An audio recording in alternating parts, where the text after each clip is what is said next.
Introduction: the hidden prison you don't notice. You wake up in the same bed, check the same apps, drink the same coffee, and feel a quiet sense of safety. Life feels fine.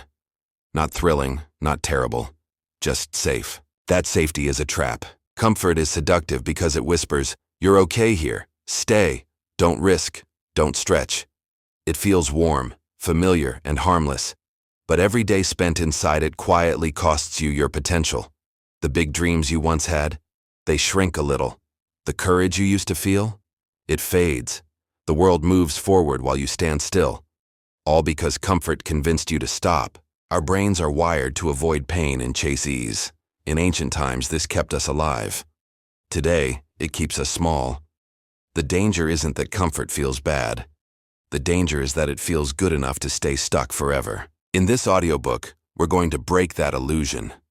You'll learn how comfort quietly becomes a cage, why fear is actually a signal pointing toward growth, and how to rewire your relationship with challenge so you stop waiting and start living. If you've ever felt like you're capable of more but keep holding yourself back, this is the wake-up call. It's time to see comfort for what it really is, a thief stealing your future. And it's time to take it back. How comfort becomes a prison.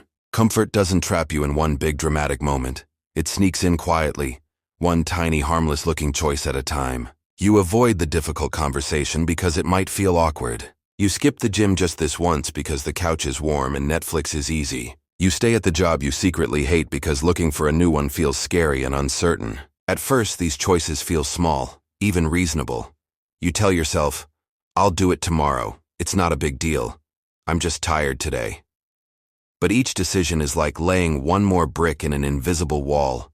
Brick after brick, day after day, you start to build a life that's safe, predictable, and smaller than the one you dreamed of. The danger of comfort is that it doesn't feel dangerous. It feels nice. It feels earned. It feels like relief after a long day. And that's what makes it powerful and silent. Our brains are wired for survival, not fulfillment. Thousands of years ago, staying in familiar territory meant you lived another day. Your ancestors avoided unnecessary risk because risk could mean death. But that ancient wiring hasn't adapted to our modern world. Now, the same instinct that once kept us alive keeps us stagnant.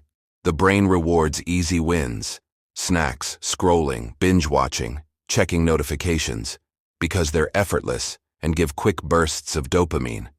They feel safe, certain, predictable. But the price for taking the easy path over and over is huge.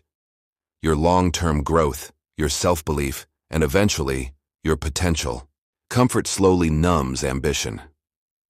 When you stop challenging yourself, you stop believing you can handle challenges. You don't lose confidence in one sudden crash. It's erosion. Every time you avoid something uncomfortable, you teach your brain, "I can't handle that." And fear grows stronger because it's never faced. There are warning signs that comfort is becoming a cage. You feel busy but rarely truly challenged. You spend more time planning than doing, telling yourself you're getting ready. You feel restless and unfulfilled but keep repeating, "At least I'm safe." You can't remember the last time you did something that scared you, in a good way. Comfort disguises itself as security, but it's really decay. While you stay cozy, the world moves forward. Skills dull. Opportunities pass. Dreams quietly expire. The scariest part? You don't notice it happening until years have passed and you wonder why life feels small. But awareness changes everything. The moment you recognize comfort as a trap, not a reward, you've taken the first step toward freedom. That realization alone starts to break the spell. Suddenly you'll see where you've been hiding, where fear has been calling the shots, and where you've been settling for good enough. And once you see the prison, you can choose to walk out. The hidden cost of staying safe. Staying safe feels smart, until you realize what it's silently costing you. At first, the price of comfort doesn't show up as disaster. It shows up as quiet erosion. Your skills stop growing. Your confidence shrinks. Your dreams fade, not with a loud crash, but with a slow, almost invisible drift. Think about it. Every time you avoid a challenge, you save yourself a moment of discomfort, but you pay with a piece of your future.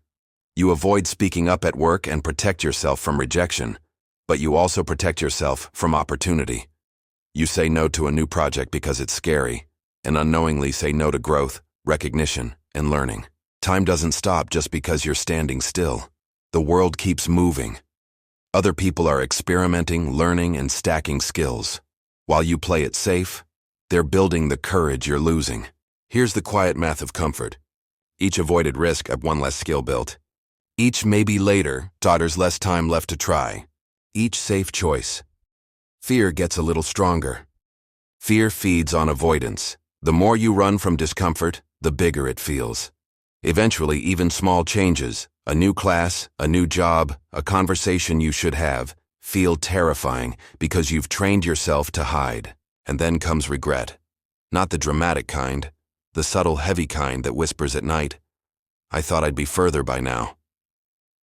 Regret is the long-term bill comfort sends after years of playing it safe. There's another cost, identity shrinkage. Every time you choose safety over growth, you unconsciously tell yourself, "I'm someone who doesn't do hard things." You become a version of yourself built to avoid risk, and it gets harder to imagine being brave. This is why comfort can be so dangerous. It doesn't ruin you overnight. It slowly convinces you to live below your potential until you believe that's who you are. But here's the truth. The moment you face discomfort, even in small doses, everything begins to shift. Your confidence grows when you prove to yourself you can survive fear. Your identity starts to rebuild when you act with courage. Growth doesn't begin with success. It begins with a single decision to stop paying the price of safety. Fear is a compass. Fear has a bad reputation. We're taught to run from it, silence it, or wait until it disappears before we move. But here's the secret. Fear isn't just a warning, it's a signal. Fear often shows up exactly where you need to grow next. Think about the things that scare you most right now. Asking for that raise, starting a business, posting your art online, saying how you really feel. Notice something? Those fears usually guard the door to your next level. Our brains confuse fear of growth with fear of danger. Ancient humans needed to fear the unknown to stay alive. But in the modern world, the things that scare us, risk, rejection, embarrassment, aren't life-threatening, they're ego-threatening. And that's where growth lives. Fear says, "Pay attention, this matters." It shows up when you're about to step into uncertainty, and uncertainty is the birthplace of all change. Here's how to use fear as a compass. Name it. When fear hits, pause and say, "This is fear, it means I'm stretching." Naming it gives you power. Check for danger. If it's true danger, stop. But if it's just the fear of failing or looking foolish, that's your green light. Move toward it in small steps. You don't need to leap off a cliff. Start small. Send one email. Share one post. Have one conversation. Every time you step into fear, it loses a little power, and your courage grows stronger. Soon, what once terrified you becomes normal. That's how people expand their lives. Not by waiting to be fearless, but by acting while scared. Fear won't vanish before you move. It shrinks because you move. The things you want, confidence, success, freedom, sit on the other side of fear. Instead of running from it, follow it. Fear doesn't mean stop.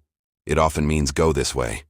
Rewiring your relationship with discomfort. If fear points the way forward, discomfort is the gym where you build strength. But here's the problem. Most of us treat discomfort like danger. The second it shows up, we back off. Over time, we train ourselves to be fragile. To escape comfort's prison, you have to retrain your brain. Not to love pain, but to stop seeing discomfort as a threat. Start small. Think of it like strength training. You wouldn't walk into a gym and try to lift 300 pounds on day one. You'd start light and build up. The same applies here. Begin with tiny, controlled doses of discomfort. Speak up once in a meeting. Say hello to a stranger. Share a project you've been hiding. Try a new skill even if you feel awkward. These small actions teach your brain, "I can survive discomfort." Each win rewires your nervous system. Fear shrinks. Courage grows. You can also practice intentional discomfort to toughen your mind. Take a cold shower to remind yourself you can do hard things. Wake up early and finish a task before comfort kicks in. Say no when it's easier to please. The goal isn't to suffer, it's to build tolerance, to make fear and uncertainty feel normal, not deadly. Another tool, the stretch zone. Imagine 3 zones. Comfort, too easy. Panic, too overwhelming. And stretch, challenging but survivable. Growth lives in the stretch zone. If it's mildly scary but doable, you're in the right place. If you're paralyzed, scale back. If it's effortless, push further. And remember, you don't have to feel ready. Most people wait for confidence to appear first, but confidence is built by taking action while scared. Every time you choose discomfort, you teach your brain, I can handle this. That's how real self-belief is forged. With time, the things that once terrified you become normal. And a new level of challenge appears because your capacity has grown. This is how you transform. Not by one giant leap, but by expanding your comfort zone step by step until it can hold the life you want. Action over waiting. Here's a harsh truth. If you wait until you feel ready, you'll wait forever. Most people believe motivation comes first, then action, but it's the opposite. Action creates motivation. Confidence shows up after you start, not before. Think about the times you finally began something scary.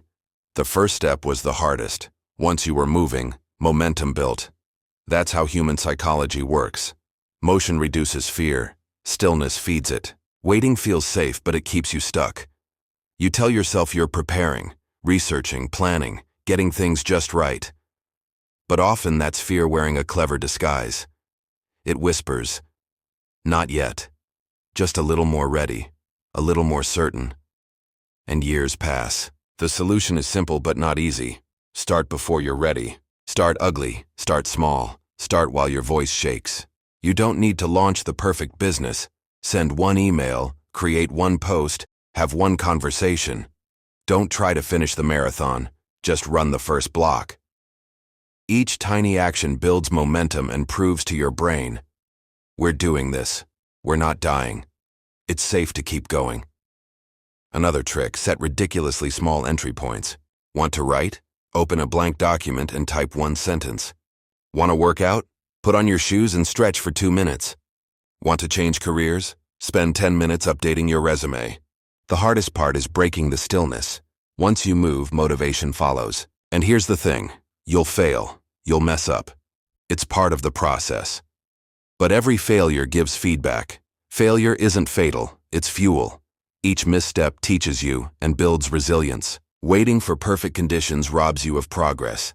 Action creates clarity. Movement shows you what works and what doesn't. You can adjust once you're moving. You can't steer a parked car. Stop asking, am I ready? Start asking, what's the next small step I can take today? Progress isn't about giant leaps. It's about showing up scared and moving anyway. Momentum compounds. Courage grows with each step. Escape the prison and live fully. Comfort will always call to you. It whispers, stay here. You're safe. You know this place. And for a while, that feels good. But now you know the truth. Comfort has a cost. It trades your future for temporary ease. It trades your potential for predictability. It trades a full life for a small one. You don't have to burn your whole world down to escape. You don't have to leap into chaos overnight. You only need to begin, one brave, uncomfortable step at a time. Start by noticing where you've been hiding, where fear has been steering you away, where you've been saying maybe later for months or years. Those are the doors out of the prison. Then, walk toward fear instead of away from it. Let fear be a compass, not a stop sign. If it's not true danger but it scares you, it's probably the path to growth. Redefine discomfort. Stop seeing it as pain and start seeing it as progress. Each uncomfortable action rewires your brain. I can do hard things. I can stretch. I can grow. And most of all, stop waiting. The right time won't come. The perfect conditions don't exist. Clarity, confidence, and courage are built in motion, not in waiting. Your life can expand far beyond where it is today, but it will only grow if you're willing to step into the unknown, again and again. Don't trade your potential for comfort. Don't let fear decide the size of your life. Imagine yourself years from now, looking back. Will you be glad you stayed safe? Or proud that you faced fear and built the life you truly wanted? The prison door has always been unlocked. All you have to do is turn the handle and walk out.